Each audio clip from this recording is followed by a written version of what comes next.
Live now.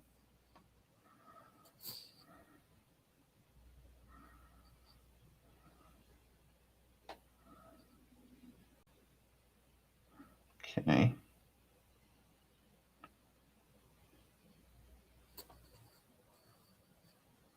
That's good.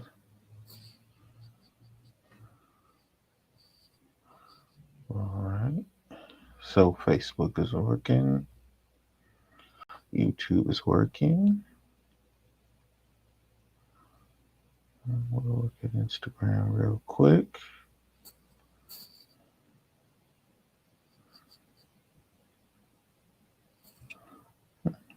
Weird.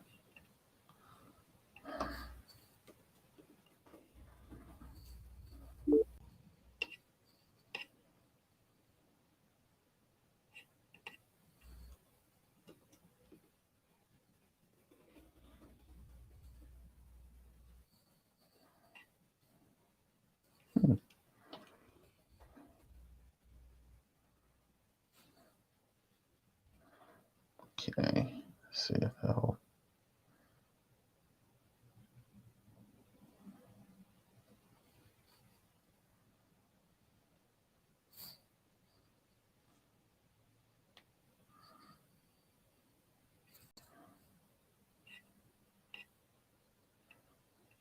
Hmm.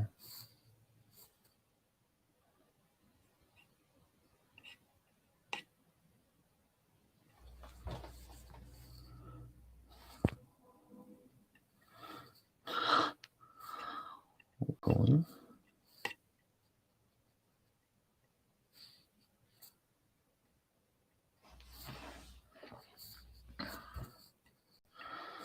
Just running through the technical difficulties here.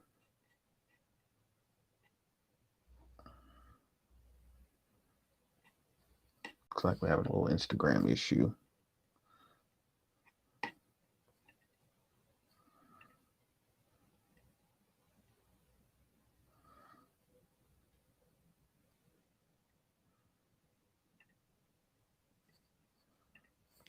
Think.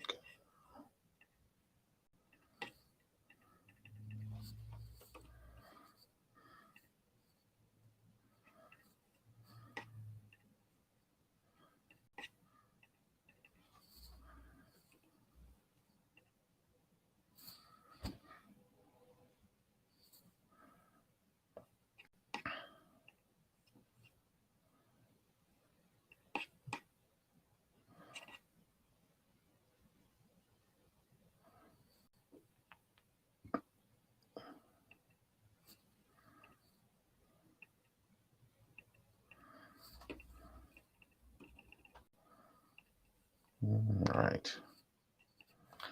Third time's a charm. This one.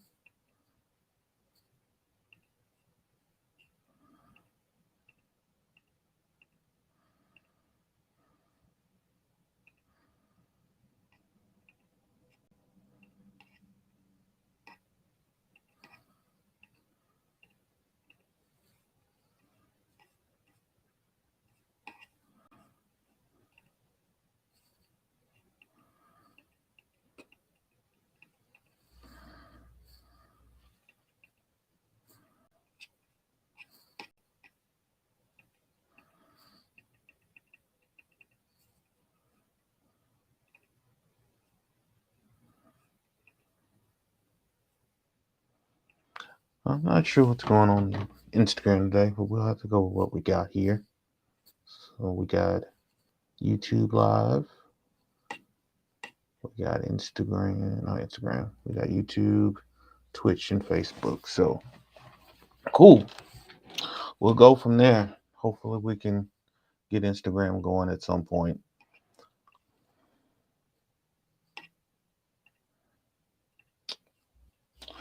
All right.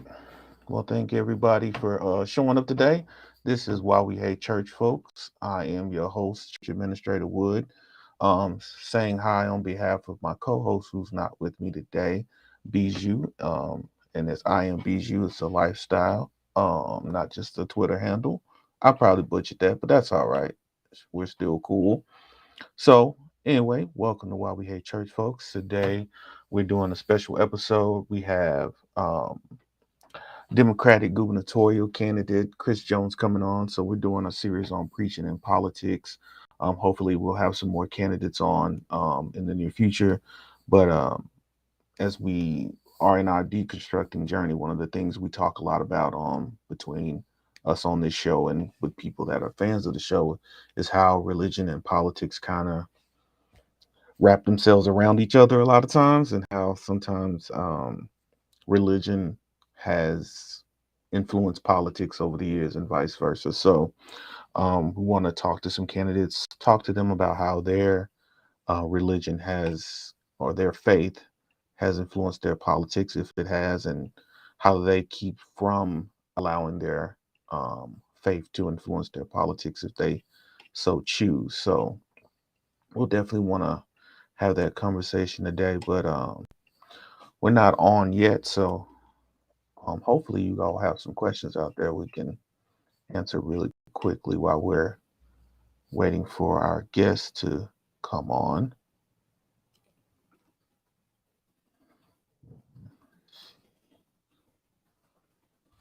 Um, Also, well, I'm not used to doing this by myself, so let me say this.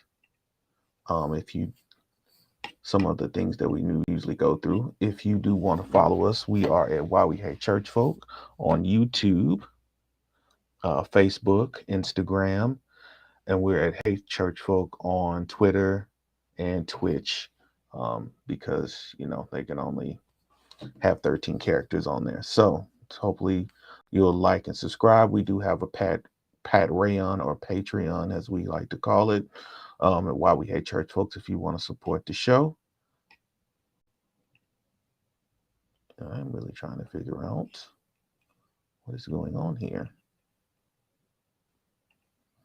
There we go.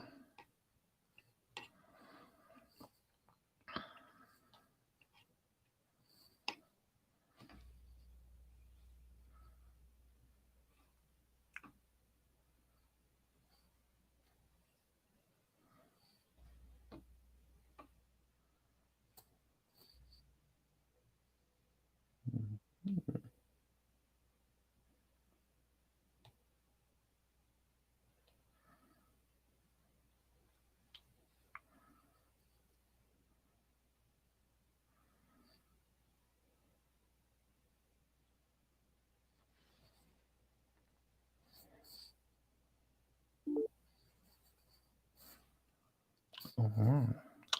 All right, I guess the honor has arrived, so let me bring him on in real quick. Mr. Chris Jones, Dr. Chris Jones, excuse me. Let me not disrespect you like that. Hey, oh, it's all good. It's all good. How are you doing today? I'm wonderful. Just got Thank through you so speaking with some high school football players, so I feel good. Good, good. Well, I appreciate you coming on. I know this is like the crunch week for you, so I really appreciate you taking a little bit of time to talk with me. This is so great, and I want to start off by telling everybody this show is called Why We Hate Church Folk. But I want you to know, as the disclaimer says below, the views and the opinions expressed by Why We Hate Church Folks guests are not necessarily the views of Dr. Chris Jones, because I believe he, as a minister, he loves church folks. So I want to make sure that I say that up front. But again, I appreciate you for coming on, and brief conversation. And I do want to let you all know, if you do want to get in touch with Chris Jones, it's Jones for AR on all social media channels. So anywhere you want to find him, please show up, and make sure you vote this week. We're starting the early vote, and yeah, so, and general election is coming up soon. So please get out there and vote early, not often. I usually say vote early and often. Do not vote often. Vote Please don't, early. please don't. One time, but bring One a lot of time. friends though. Bring a lot of friends though. Right. So, Dr. Jones, if you can, just tell us a little bit about yourself real quick, why you're running for governor, and what are you looking to do for the state of Arkansas? Yeah. First of all, again, thank you for having me on conversation. I'm actually back in my hometown of Pine Bluff right now. I'm a Okay. kid who was born and raised in Pine Bluff, Arkansas. which is in South Arkansas. And, I grew up pretty normal childhood, riding dirt Mm-hmm. bikes, eating honeysuckle, and fighting grasshoppers. But I had a Mm-hmm. love for science. And that love for science took me on to go to Morehouse College for physics and math, to work at NASA, go to MIT for nuclear engineering. And, Mm-hmm. the thing about it is, though, I always had a grounding in the church. I'm a preacher's kid Gotcha. twice over. I'm Okay. an ordained minister, Okay. and I'm excited to be here. Now, I'm also married to an amazing woman who has she's an ER doc and an Air Force veteran, Mm-hmm. and I'm here in Arkansas. And one of the reasons that's important to be in my hometown is because I want to spread opportunity across the whole state. And for me, Gotcha. opportunity is PB&J. It's like Mm-hmm. spreading a sandwich. PB&J, preschool, broadband, and jobs. That's how we're gonna Mm-hmm. make a difference. Gotcha. I love it. So it leads me to my first question. You said you're an ordained minister, you're a man of faith, but you're also a politician. That's And right. so, do you believe, first of all, do you believe in separation of church and state? And have you ever found a situation where does your faith ever guide your decisions about policy? Yes and yes. Right. So Yeah. I launched my campaign by saying, to me, there's never been a conflict between science and faith. Mm, Right. I'm a physicist. I'm also an ordained minister. okay. I think they're not in conflict with each other. They answer different questions. Right. Mm-hmm. So as a person of faith, when I enter the political world, I believe you can live out your faith and stand on your values, Mm-hmm. without turning the state into a church. Mm, And we all have values that we live out. We all have we all have a belief system through which we see the world. mm-hmm. For me, it's about being transparent about that belief system, but also not trying to force it on other people, Mm, embracing their belief system in the political sphere. mm-hmm. That makes sense. I understand that. So you say, you don't want your faith. I mean, your faith. You're transparent about your faith, and you can see where there's a separation there. Have you? There may be times where you find yourself in a situation where your faith doesn't line up with the policy that may be best for the majority. How would you handle that, or do you see that ever happening? We have a. I'm sure what happened, right? Because we all believe different things, right? This faith Mm-hmm. that 100% lines up with societal policies, and so we have a process Mm-hmm. of working that out. It's called voting. We have a deliberative process Mm-hmm. for us to collectively come up with the decision that we want to make. And as a person of faith, I would advocate for my position, but appreciate the process. Gotcha. Okay. So I got a kind of a controversial question here. Oh, uh oh, uh Your oh. your your opponent and conservatives as a whole kind of paint Ooh, themselves as the party of Christ. They're Christians and yeah, all that. yeah. Do you agree with that? Why or why not? Well, let me ask you, how politically correct you want me to be? Because I because mean, I this I I look, I I want you to be as honest as possible. all That's right, where I want you to you come. know, it's a hot mess. It's it's a hot mess to think that one party has a Mhm. monopoly on faith, on Yeah, Christianity. It doesn't. There's no party in the Bible. Right? right. The founding fathers knew that. We Hmm. have the freedom to decide which religion we want to practice. Now, Right. when you're in the church, you can talk about all that, you can believe all that, but the notion that conservatism or Hmm. Republicans own and dominate Christianity is something that's just not true. And Yeah, for me, it's about inspecting the fruit, right? yeah. We and understanding the love. We will know that they are his disciples by their love. And so I asked the question of, like, are you showing love and sharing love? Because that's what Hmm. makes the difference. And I see far too many examples of them not loving the least of these and the Hmm. lost. Hmm. Now, no one's perfect, and we make up parties, so then Hmm. no party's perfect. So Hmm. that's why I say it's a hot mess to think that their party is the one that's the party of Christianity. Yeah, it's not true. Right. No, I understand that. Um, so when you hear them say things like, we're the party of faith, we want to bring back Christian values and all that type of stuff, I hear your response there, but like, how do you convince the masses that that that's not true. You know what I mean? Yeah. Like I don't know if they're like, I don't want, for want of a better word, it seems like they're brainwashing the thinking this party equals Christ, and so I have to vote against this other party because it equals does not equal Christ. So how do you approach that when you're in the church or when you're with people of faith that think things like I'm against women's choice, and I'm against gay marriage and all that, and because your approach or whatever your position is, if you're not, if you're not against those things, how do you convince them I am a man of faith? I just believe that you should still have the right to these things. Right. This is interesting. Mm, There are these narratives that are told, mm, and I'm from a place, this Pine Bluff. You can look it up. There's a mhm, narrative about my hometown being a violent city that's not safe, and yet there's a lived experience, right? There are mhm, towns in Arkansas that have a narrative of being racist, and yeah, so some people don't even go there. They don't visit. They don't do anything. But the lived mm, experience is often different. Yes, there are people there that are racist.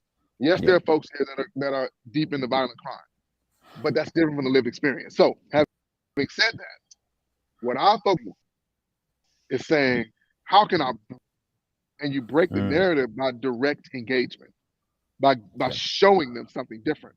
So I mm, engage everybody everywhere. In fact, just last night I had a conversation at a restaurant with some folks, and they were talking about this notion of Christianity and faith and where it stands and my positions. And we had a mhm, great conversation. And they yeah, appreciated the fact that you can have a governor that governs for everyone, mm, regardless of what their religion is, or yeah, regardless if they don't have religion at all. And I wrote mhm, an article about Christian nationalism and how Christian nationalism is mhm, really what's accelerating the spiral away from democracy. And mhm, that's something that we have to stop, because there's nothing in the Bible that says you have to be X, Y, and Z in order to be worth anything.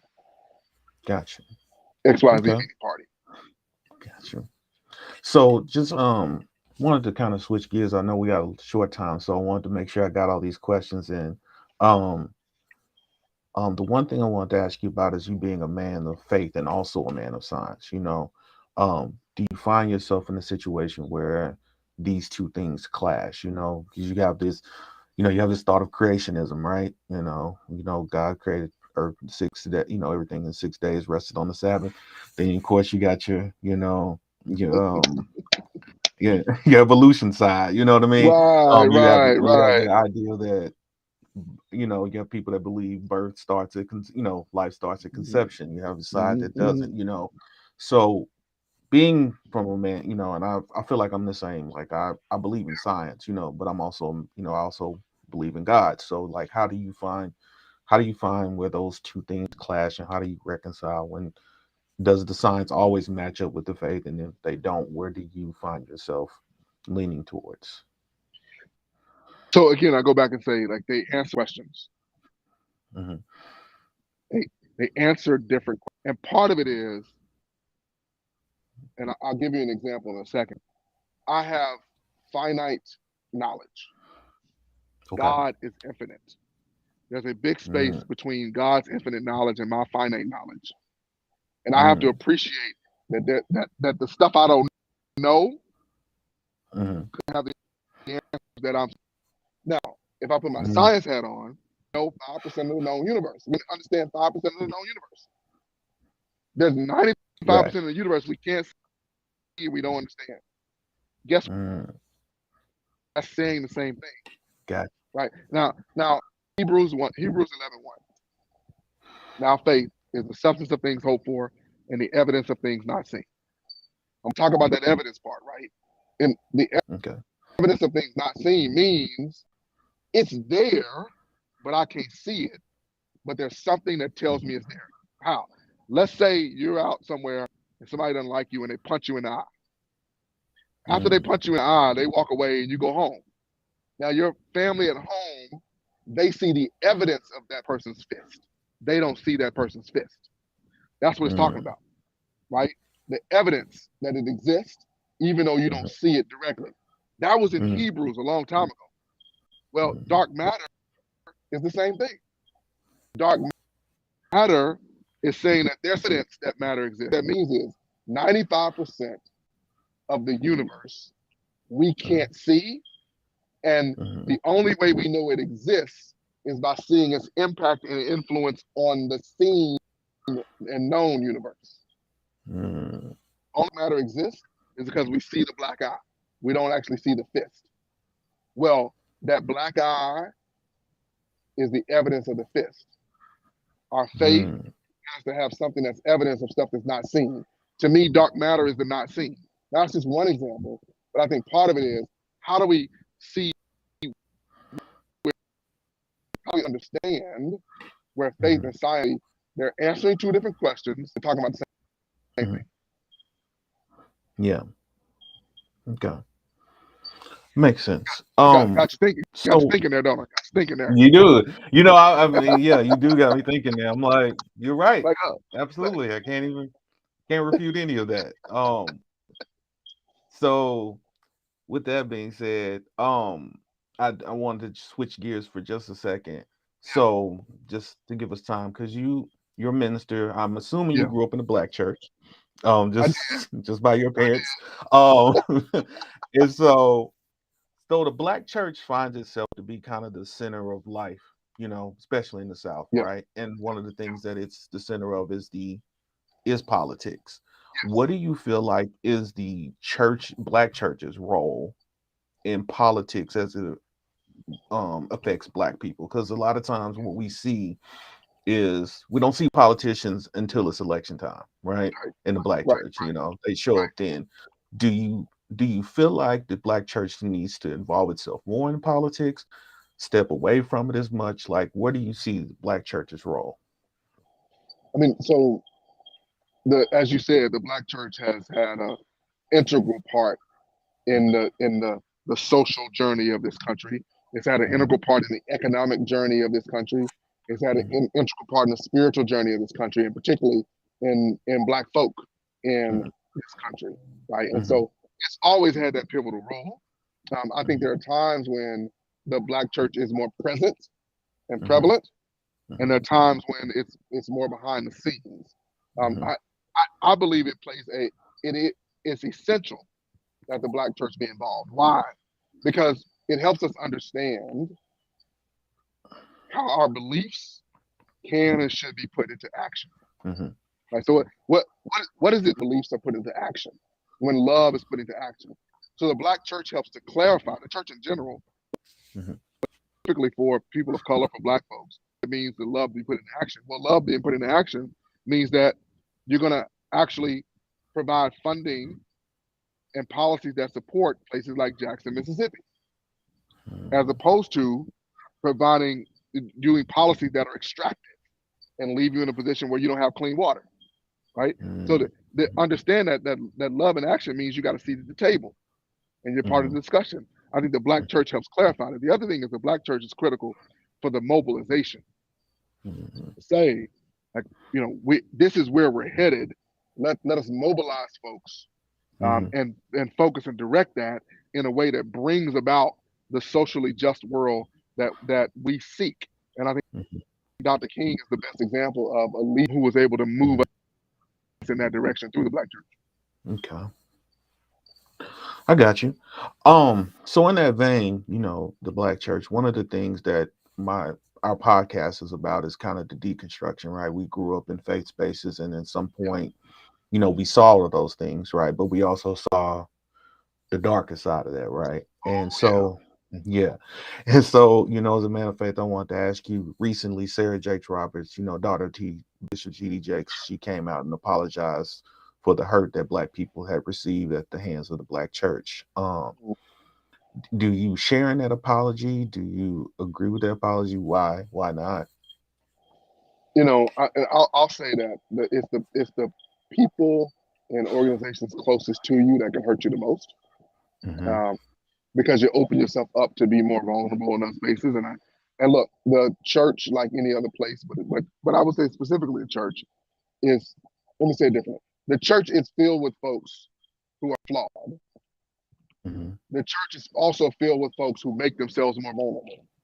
So when you combine flawed people, vulnerable people, it Mm-hmm. increases the chances that you're going to have, and this ain't good. And so I'm Mm-hmm. glad that we have leaders that are stepping up and saying, no, this is a wrong. Mm-hmm. That's the first step in repentance. You have to admit and Mm-hmm. acknowledge that it was wrong. But then you Mm-hmm. have to turn from your wicked ways. Like you have to actually do something different. Yeah. If you don't do anything different, you haven't really repented. Fair enough. Fair enough. Talk is great, but that's the first step. Yeah. Do you see a future where that happens? Are you seeing that change, as you stay in faith? I'm not as involved in faith spaces as I used to be. Yeah. So, I wonder, do you see those changes while you're in faith spaces? I, I see pockets of it. I see pockets of it within the black church. I see pockets of it across the churches in terms of races. There Mm-hmm. was recently during the anniversary of the Little Rock Nine. Mm-hmm. So Little Rock Central High crisis, when the 9 kids, the federal government had to come in to allow them to go to school at Little Rock Central High. On Mm-hmm. that same weekend, there was the merger of two churches, a Mm-hmm. predominantly white church and a predominantly black church. Mm-hmm. And this was just this year. That merger is what I think we're moving towards to say, look, like let's address and acknowledge our wrongs and let's Mm-hmm. begin to move past it. So I'm seeing pockets of it. Of course, I'd like to see more. And to your Mm-hmm. point, like we end up leaving the church because we're scarred. Mm-hmm. And I love how you said, when you pull behind the veil, you see the imperfection. Mm-hmm. And part of the reason that the imperfection hurts us so much. Now, let me separate. There are folks who have been violated. There are folks who have been abused. I'm not talking about that. That is a shame. That needs to be addressed. And any abuser or violator, they need to be dealt with correctly, Mm-hmm. both inside the church and inside the legal system across the board. But beyond that, there have been plenty of folks who have been hurt and scarred, and Mm-hmm. you see it when you pull back the veil, and you're like, "Wow, this is messy. This is wild. This is crazy." But it Mm-hmm. turns out it's just humans. Right. We're born in sin and shaped in iniquity. So part of what we have to do is stop putting people up like they're on a pedestal, like they're perfect. There's only one perfect being, and that was Jesus. That's it. Right. Everyone else, we're working out our salvation. We're moving towards perfection. That's what I think. Okay.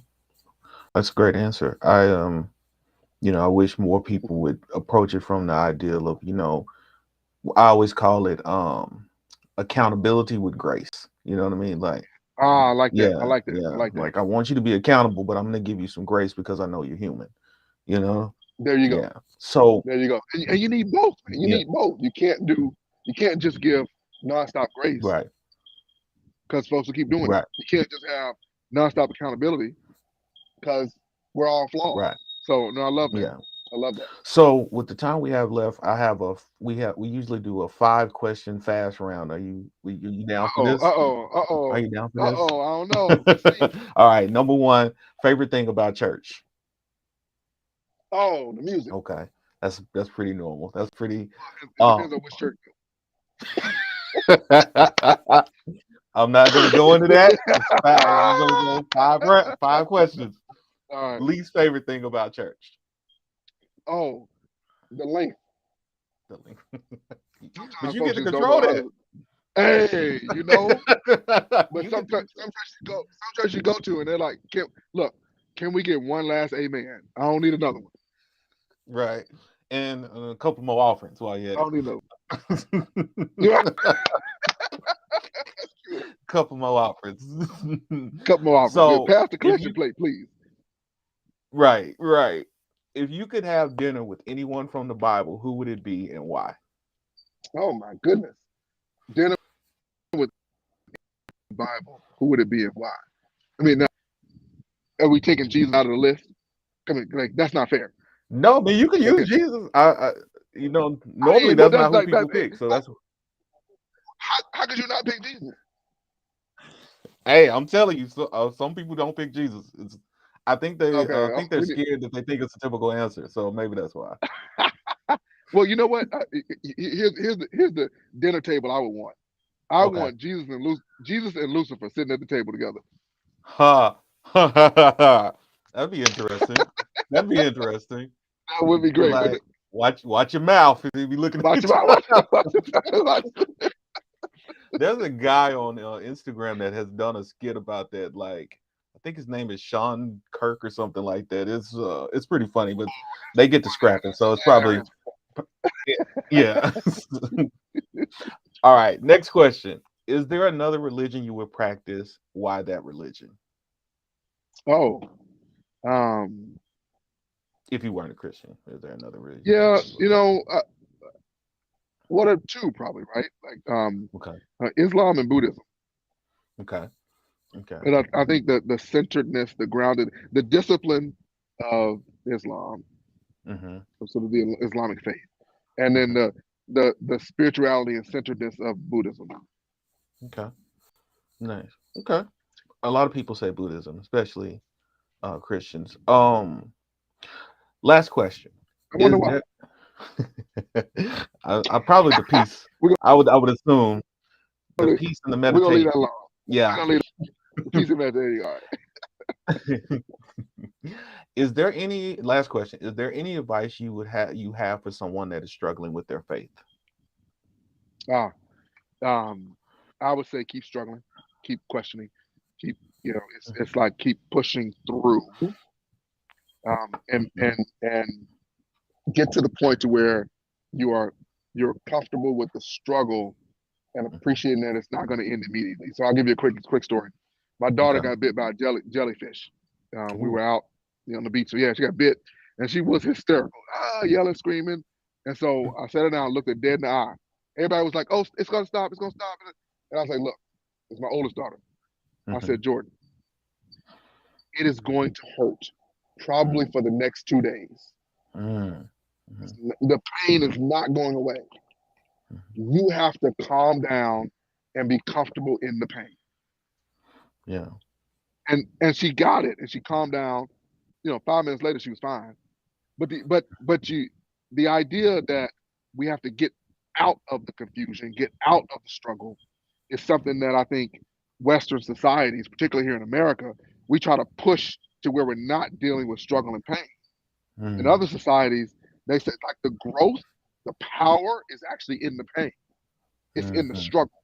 We Mhm. don't get wine unless the grape is pressed. So you Right. got you got to get through you got to be in the struggle, Mhm. and that's what I told her. I think that's true. That's a long answer to your short question. No, no, I appreciate that long answer. No, that's very good. I I think that was one of the things. I think it's something I needed to hear actually, because Mm. I struggle with my faith a lot, and I think in this space, I was looking for an answer when I started this, and I think that the what we ended up coming to the conclusion is we have a lot of questions. We rarely ever come up with any answers. There it And is. There it so I is. yeah, we rarely come up with an answer. We're always with one more question that Yeah. comes up. So I And guess agree. what? Hey, that's physics. That's engineering. Mm-hmm. You get an answer to one. You got seven other questions. Right. Right. So that's why to me they're parallel. Mm-hmm. And so I'm glad you're doing this because you're helping people see that it's okay to go on the journey. Mm-hmm. Yes, we want to get to the destination, but the journey is equally important. Yeah. Thank you. So normally this part of the show, since we're towards the end, we used to do a segment called Things I'm Feeling. And so Yeah. basically it's whatever you're feeling this week. So so for me, I'll say the thing I'm feeling this week is that going to the doctor is a good thing. I Yeah. Yeah. especially for black men, we tend to Yeah. shy Real away talk. from it. So I'm feeling going to the doctor because I had some issues with my body, and and not everything is just you can pray it away, or the prayer is God telling you Yeah. go to the doctor. So, Okay. uh, Okay. There you go. yeah. So, Dr. Jones, what are you feeling this week? I am feeling excitement, and we are on the verge of making history. Mm, I was not supposed to be at this point in the journey so far mm, along. We were mm, not supposed to. I'm a black man from Pine Bluff. We weren't supposed to have folks from from all over the state, of all ages, all races, all backgrounds, that are excited about this campaign. And Mm-hmm. we're 14 days away from, electing the first African American to be governor of Arkansas, the first rocket scientist to be governor of Arkansas, the first, Mm-hmm. Pine Bluff native and seventh generation Arkansan to be governor of Arkansas, all of that. And so Mm-hmm. I'm excited about the moment. Yeah. And I'm also excited about people lifting up their voice, Mm. because we have a chance to move towards saving democracy Yes. as opposed to moving away and moving towards this chaos and madness that some folks want to drive us towards. Fascism. Uh, That's the word. Fascism. Fascism. Yeah. You nailed it. Yeah. You nailed it. Fascism. I feel like you kind of already did that, but do you have any other parting words you like to leave with the people? Well, let me leave you a word and say I love you. I love you I too. appreciate you. I appreciate you too. I thank you, Mm. man, for what you're doing. And let me, say to folks, look, find out more about me at chris4governor.com, chrisforgovernor.com. Yeah. Um, you know, please, if you are in Arkansas, donate and vote. Go vote. Go vote. Bring 22 people, because we can make history in this moment, save democracy in this moment. If you're not in Arkansas, donate and amplify the message. If Mm-hmm. share stuff, drive people in, support ways, again, including financially, because and I'm excited about Yes. what we're gonna do together. Nice. I appreciate it. Um, see here. And you can find your voting location at chrisforgovernor.com/vote. Mhm. Just want to make sure I let you know that. Yeah, chrisforgovernor.com. Check him out. Donate there, as he said. All social medias. Jones for Arkansas. At Jones for Arkansas on all social media channels. Same with us. Why we hate church folk at everywhere, or hate church folk, whichever one you want to, because some of the social medias are weird. So I want to leave you with this. We're gonna have our benediction, and as the Black Church does, may the Lord watch between me and thee while we're absent, one from another. In Jesus' name, and the church said, "Amen." amen. Thank you, brother. I appreciate you. Good luck, and keep striving, man. All right, man. God bless. Appreciate it. Bye. And thank you everyone for showing up for YWJ Church Folk. Appreciate that. We'll have a replay of this. We'll chop it up and make sure we get all that technical difficulty stuff out the way. The devil been busy, so thank you all again for showing up today. And like I said, we'll have it out. Find us anywhere. Why we hate church folk. Um, support the Patreon if you can. And again, Why We Hate Church Folk at Facebook, Instagram, YouTube, Hate Church Folk at Twitter and Twitch. And we'll see you later. Talk to you soon.